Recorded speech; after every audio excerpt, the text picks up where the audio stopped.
Welcome to SportsBeat KC, the Kansas City Star's daily sports podcast. It's Monday, June 28th, and I'm Blair Kerkhoff. On today's show, you'll hear from U.S. Women's National Team coach Vlatko Andonovski. The national team is preparing for the Olympic Games next month in Tokyo, and the U.S. women, the world's dominant team, has some extra incentive. They finished off the podium in Rio in 2016, that after winning the World Cup a year earlier. They'd go on to win the next World Cup in 2019. That was the last competition for Coach Jill Ellis. Now the team is coached by Andonovski, who calls Kansas City home. He coached the first women's professional team here and won 2 NWSL championships. In 2019, he was named coach of the national team, and so far so good.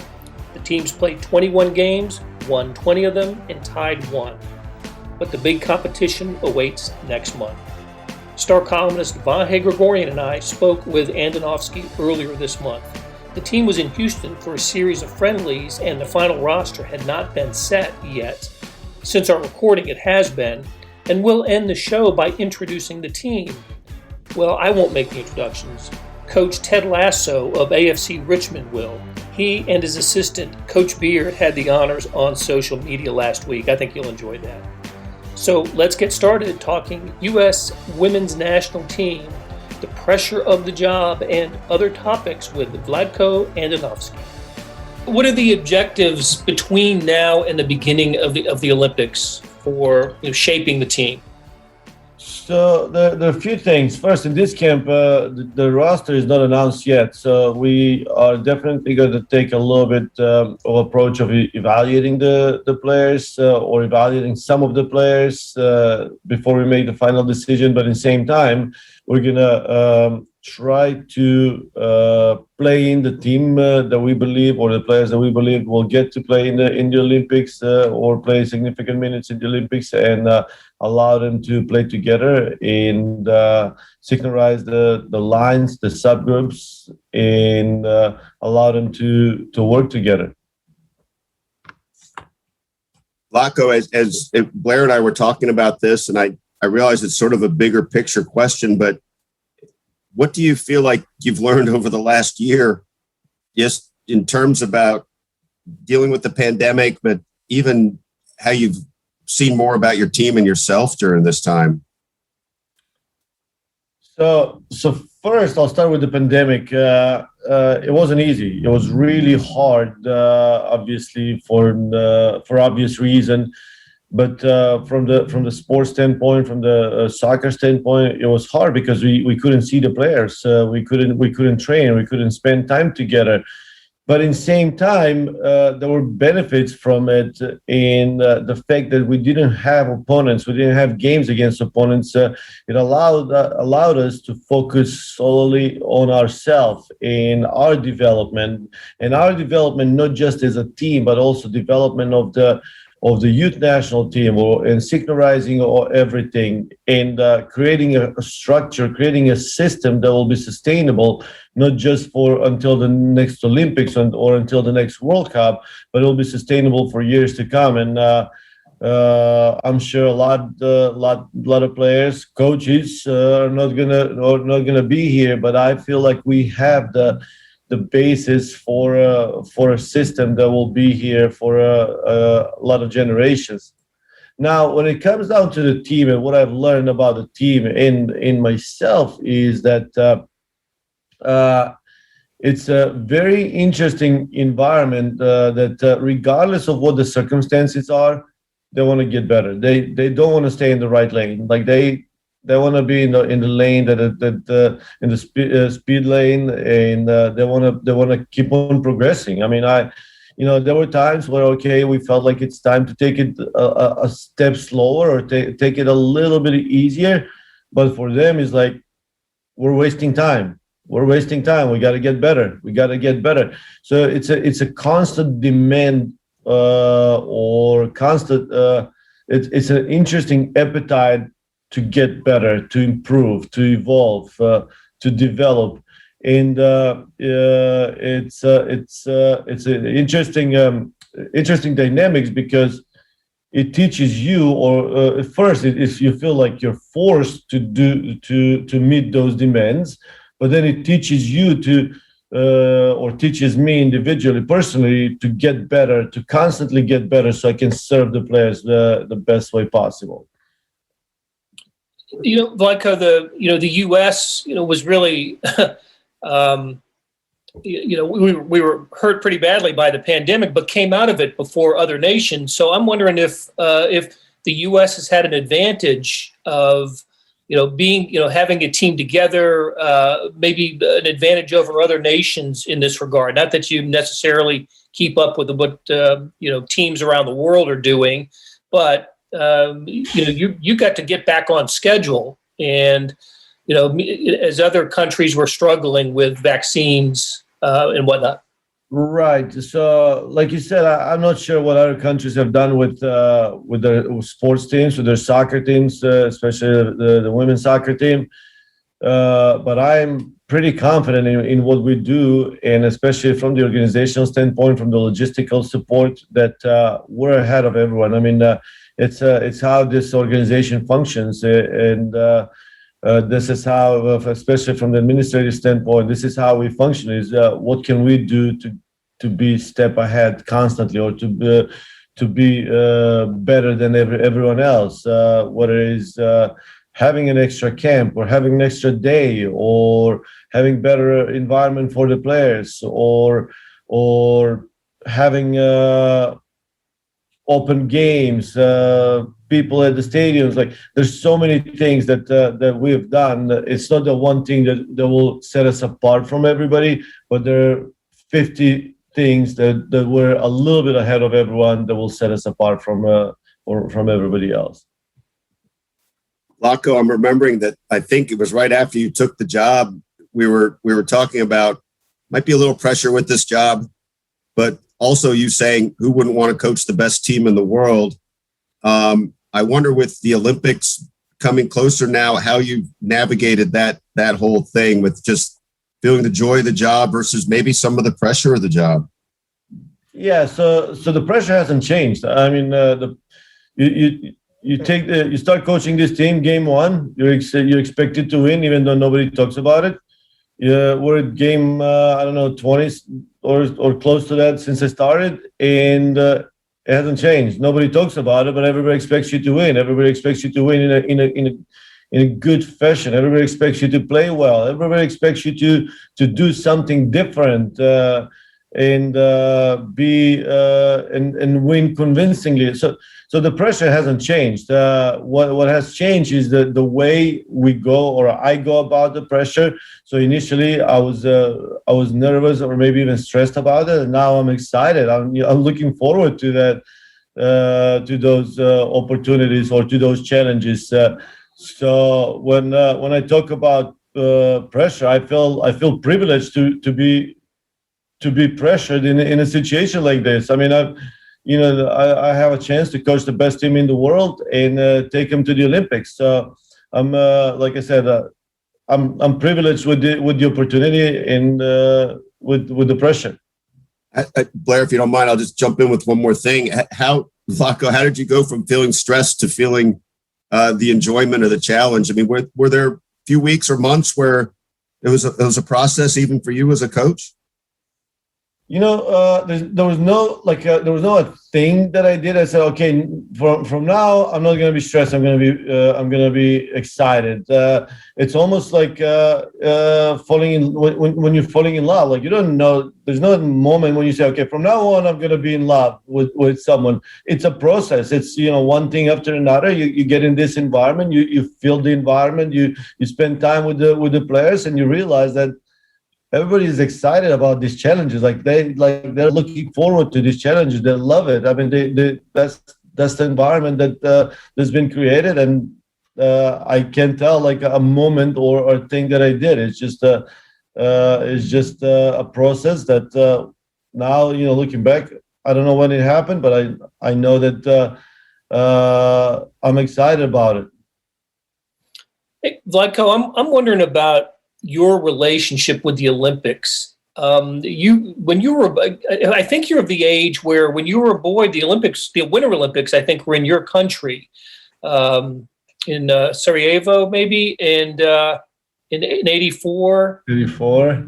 And I'm just wondering if you grew up as looking forward to Olympic Games, or did you just enjoy the pageantry? Yeah. So whether there were Summer or Winter Olympics, Olympics was Olympics for us. Even though the Summer Olympics were a little bit bigger, it's for some reason, I don't know. Like we were more looking forward to it as just growing up. But yes, they're an event. I mean, world event. Everybody is looking forward to it, to watch the Olympics, to support their countries or represent their countries for that matter. So the feeling hasn't changed. I have a chance to represent the country. I have a chance to represent USA, and I'm looking forward to it. You remember the first time you watched the Olympics, Vlatko? What effect it had on you? The first time it struck you, anyway. Oof, I can't remember what was the first one. I mean, I think the very first Olympics, the Summer Olympics that I remember were actually Los Angeles, the Olympics in LA, and the first Winter Olympics were Sarajevo '84. And one other thing, by the way, I just thought of this again related to the pandemic. I don't think we really got to ask you this, but without getting too much into the weeds, as they say, I do wonder those first few months when things were shut down. I know you had been in such a habit of so much travel and everything. I just wonder if you could describe a little bit of personally how you tried to, what you had to do to just make things work during that time, and whether that was a big challenge in those months. Yeah, so the very beginning of it was tough. And the first couple of weeks, because of the unknowns of everything, like what is happening around the world, like nobody could, I mean, obviously nobody could predict something like that. And we were trying to figure out, like, are we going back to work? Are we getting together? Are we going to have camp? The moment we realized that, okay, this is going to be, at least for a short period of time, this is our way of life. Now the approach or the way we're going to do this is by being creative. We're going to make it work, okay, but we're going to have to get creative. So for me personally, the first thing I did is I went into a regimen that I felt like, okay, this is how my life is going to be, and this is how I'm going to function.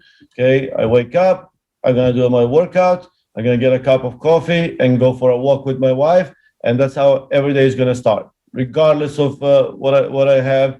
My day is going to start at 9 a.m. and before 9 a.m. These are the two things that I will do every day. 9 a.m. I go to work, and that's when we started our staff meetings. In the first couple of weeks was all planning. Like, what are we going to do if we have 1 month? What are we going to do if we have 2 months? What are we going to do if we have 3 months? So we went into deep planning of things that we would want to achieve short term, mid-term, and long term. And we had all these goals, and it happened that we went long term. We achieved all our long term goals, but nobody expected that early on. And that's how we started working, and we did a lot of things. We achieved a lot of things. We had lots of projects that we fulfilled. There's some projects that they're still going on, but we're very happy with where we ended up. What was it like the first time you saw the team in person again, and when was that? It was weird a little bit, but in the same time, not that much, because it was October of 2020. We were in Denver, Colorado. And part of the reason why it wasn't as weird as I thought it was going to be, because we had so many Zoom calls and so many team meetings, group meetings, individual meetings, that it wasn't as bad as I thought it is going to be.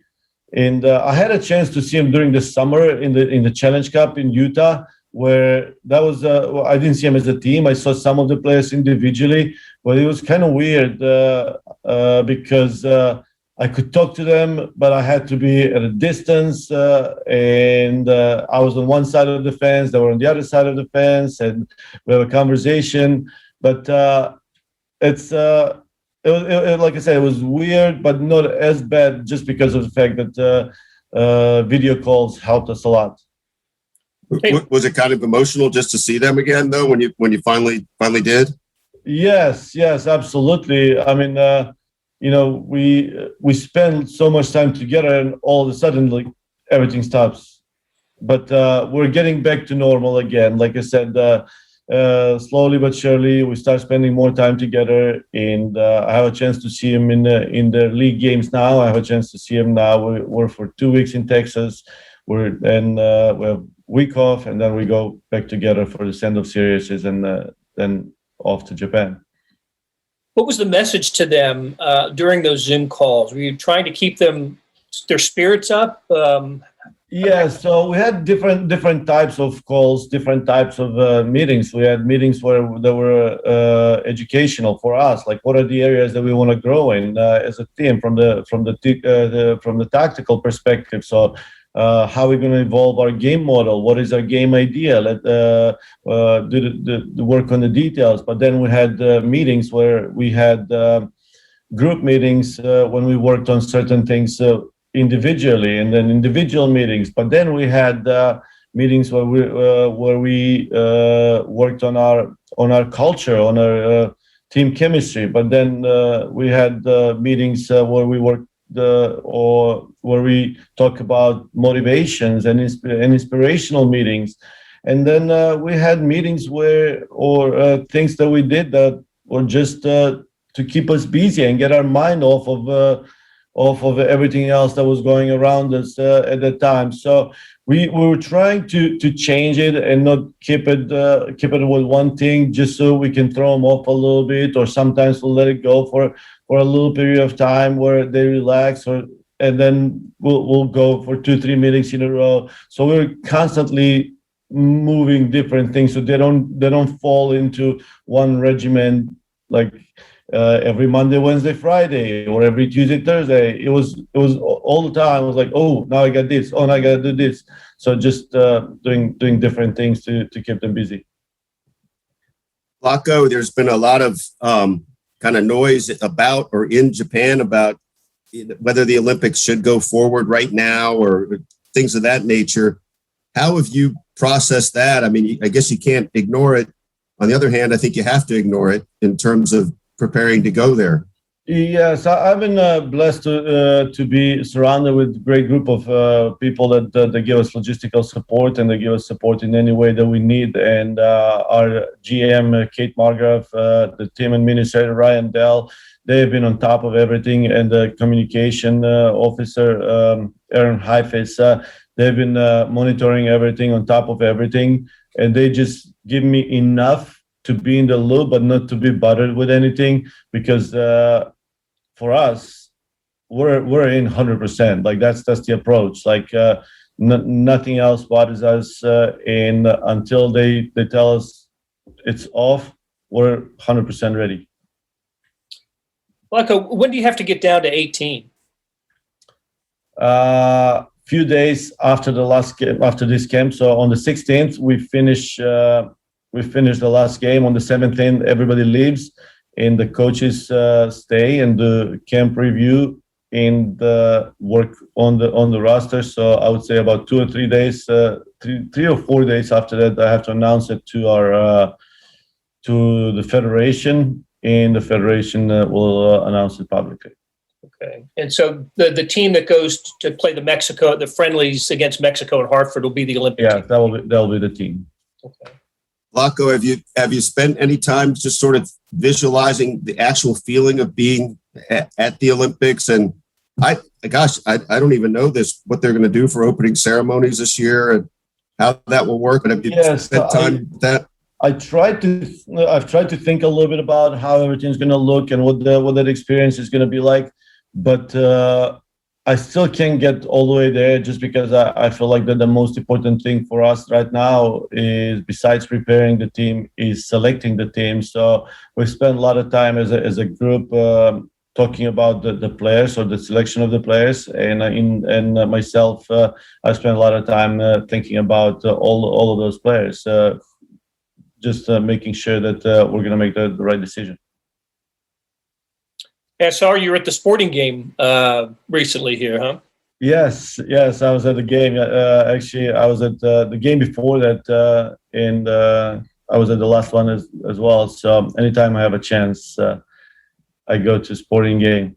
I'm a Kansas City, and I love everything about Kansas City. So anything I can do to support Kansas City teams, I'll be there.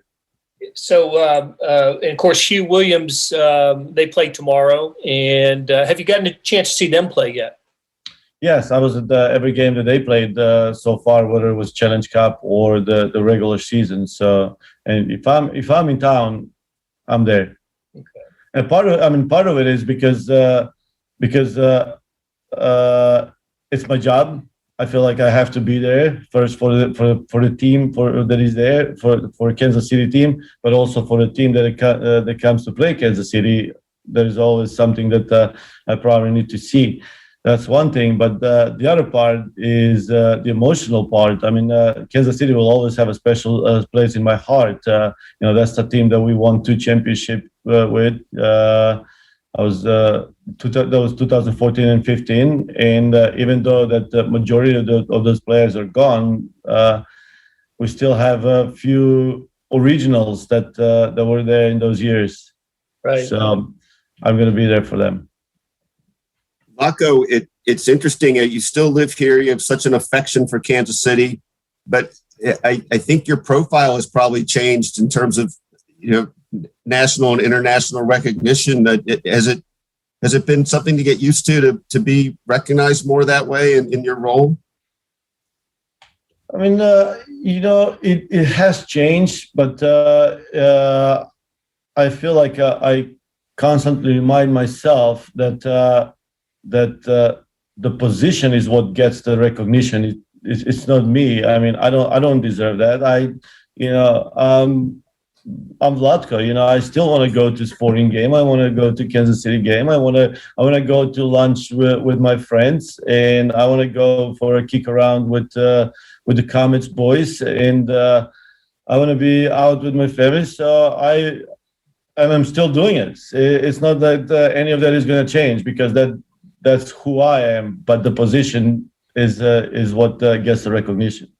So who knows? A couple of years from now, maybe somebody else in that position, and that's the person that is going to get the recognition, and not me. So that's why it doesn't bother me at all. Don't even think about it. So I understand that whoever is in that position is going to get the recognition, but I'm going to go about my life the way I have always done. We're certainly lucky you're still Vlatko. Otherwise, you might not be here talking with us. Hey, Vlatko, I've got one last Olympic question. The women's national team has dominated all the competitions it's been in recently, except the previous Olympics. And so I'm just wondering if that serves as motivation or inspiration for this group, for this task. Anything that we can talk about, anything that we can look at as a motivation, we're going to take it, and that is certainly one thing that we're going to use as an extra motivation, as an extra boost, as well as the like I said earlier, the appetite to get better in every aspect, and the appetite of winning without even thinking about it. So. Yes, we're gonna try to win every game and be the best version of ourselves every time we step on the field. What did you think of your draw in the group stage? Olympics are hard because less teams, regardless of who you draw, it's gonna be hard. But the fact that we drew Sweden, who's been historically a tough opponent for us. And then we drew 2 very good teams in New Zealand and Australia that have coaches that have previously coached the U.S. Women's National Team in recent era and have inside knowledge on the team. Is not something that we're super excited about, but we go with the mindset that if not in the group stage, we were going to have to we were going to have to face them in the knockout stage. So with 12 teams, you're gonna play the best at some point. So might as well start them early. Vlatko, I'm thinking a little bit about what it must be like to in international competition, particularly to represent a country and to have your background and represent the USA. Is that emotional for you? It is. I mean, every time I step on the field, whether it's a game or even training or meeting, it is emotional. It's super fulfilling, and it just sometimes you think about it, gives you goosebumps to be surrounded with the players that you're surrounded with, or people that you're surrounded with. I mean, these players are superstars. They're just unbelievable people, so unbelievable successful people that they've succeeded in everything that they've done in their lives. So just the fact that I have a chance to work with them is very humbling for me and very fulfilling. So I'm enjoying every second of it.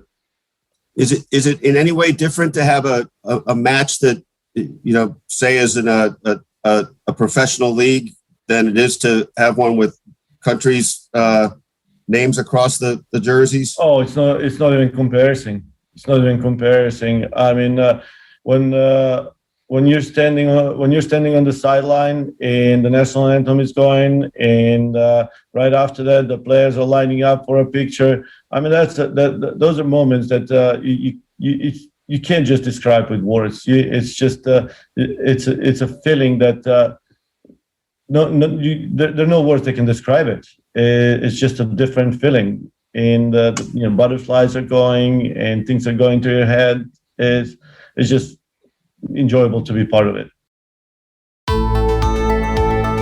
Hey, it's Blair. We have a special subscription offer for SportsBeat KC listeners, unlimited digital access to the Kansas City Star's award-winning sports coverage. Sign up now for 1 year of Sports Pass for access to all the sports news, features, and columns presented on the kansascity.com site, and it's only $30. That's a 40% savings off our regular rate. Your subscription will automatically renew after the initial term at $50 unless you tell us to cancel. Your subscription helps support the sports coverage of kansascity.com and the Kansas City Star, and that support has never been more important. Please visit kansascity.com/SportsBeatKC offer to get this special offer. And as always, thanks for listening. Well, hey, howdy, folks. My name's Ted Lasso, and this here's my good pal, Coach Beard. Say hi, Coach. Anyway, it's our honor and pleasure to officially introduce to y'all the 2020, well, now 2021, U.S. Olympic women's soccer team. What do you say, Coach? It's an honor. Let's do it. Start us off with the goalkeepers, Coach. We got our 2019 World Cup hero, Alyssa Nair, and then from the spectacular state of Kansas, smack dab in the middle of this son of a gun called America, is Adriana French. Our defenders will be led by team captain Becky Sauerbrunn. We got a couple veterans also, Crystal Dunn. Kelly O'Hara. Oh, who we saw in King and I. Different Kelly O'Hara. Oh, okay. Well, that makes sense. I mean, that'd be too much talent for God to put into one woman. You know what I mean? Be able to do Broadway and play soccer. Ooh. Okay. Also, we got some first-time Olympians. We got Abby Dahl-Kemper. Deanna Davidson. And Emily Saucy Sonnet. Hey, what number does Emily Sonnet wear? She's going to wear 14. Now, can you spit us a couple lines from Sonnet 14, please? Not from the stars do I my judgment pluck, and yet methinks I have astronomy. The internet has got nothing on my man, Coach Beard. In the midfield, we have the indomitable Julia Ertz, married to Zach Ertz, who says she's the best athlete in the family. Boom. Ooh, that's a good burn, and I bet she's right. All right, we also got the magical Rose Lavelle. You may remember from scoring that second goal in the World Cup final, and also she looks a lot like Daisy from Downton Abbey. And also, perfect name for a candle.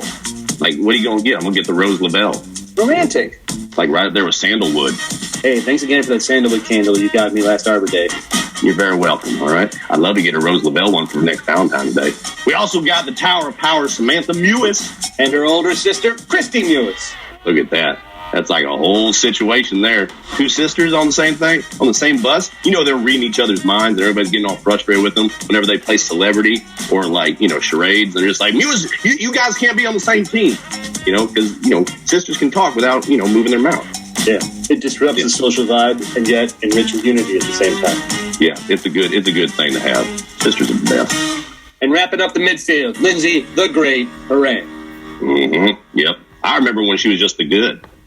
Now, moving on to our forward line, we got 5 of the best attackers in all of women's soccer history. Okay? Up first, we have the one and only cultural icon, and someone you can just tell gives a hell of a high five, Megan Rapinoe.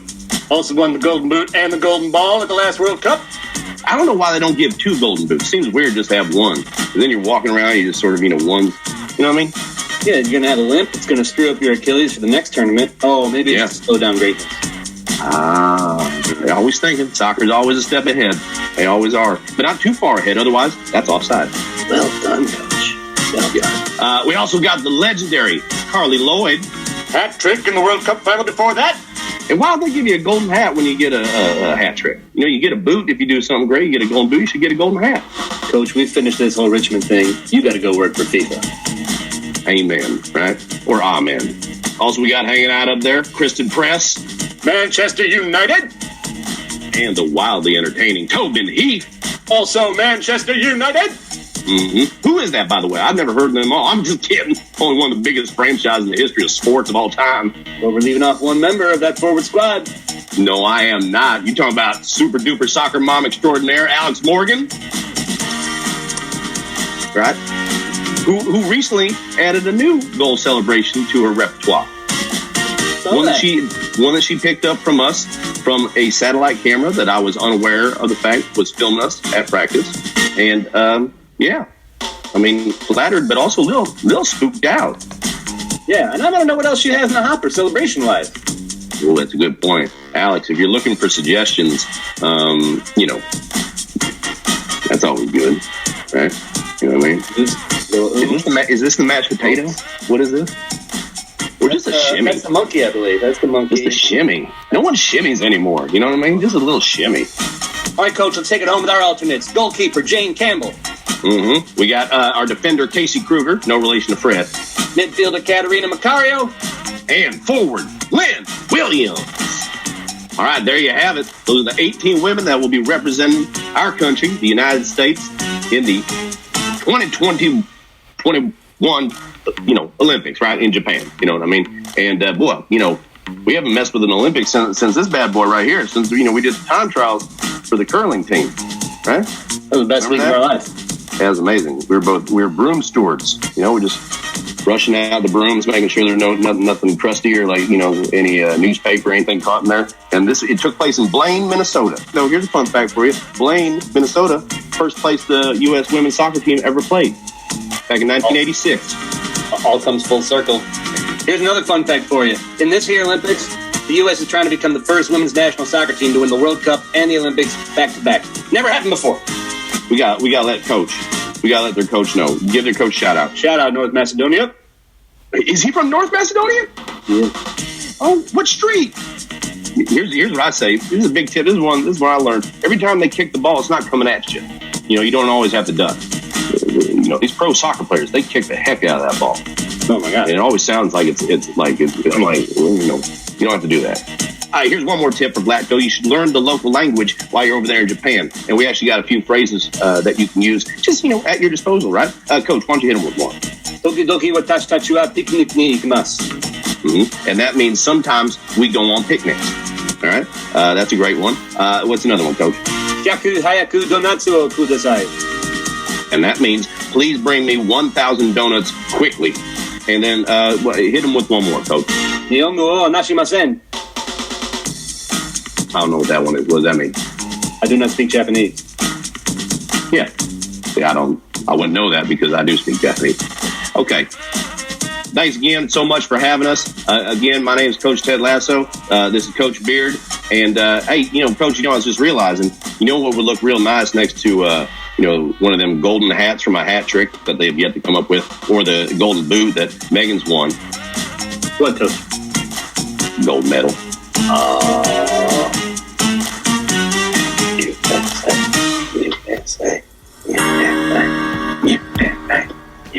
That'll do it for today. Thanks to our SportsBeat KC production staff of Derek Donovan, Beth Welsh, Monty Davis, Jeff Rosen, Chris Fickett, and Savannah Smith.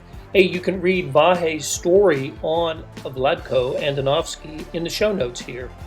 And links to other stories can be found on kansascity.com. Hey, we got another deal for you. You can subscribe to Sports Pass for 99 cents a month. That's right, 99 pennies a month.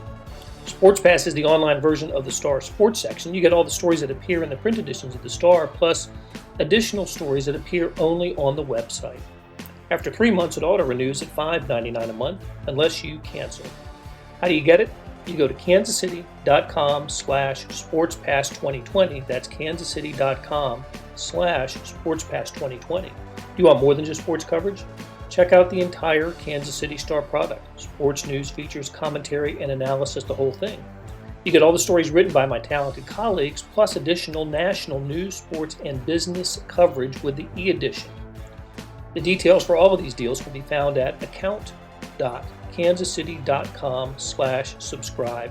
If you're having trouble hunting down any of the offers, just send me an email, bkerkhoff@kcstar.com, and I will get you to the right place. So whether it's a sports pass or the full subscription, you're getting and supporting the best sports and news coverage in Kansas City and helping us produce programs like SportsBeat KC. Thanks for listening, and we'll be back on Tuesday talking Royals. Join us then.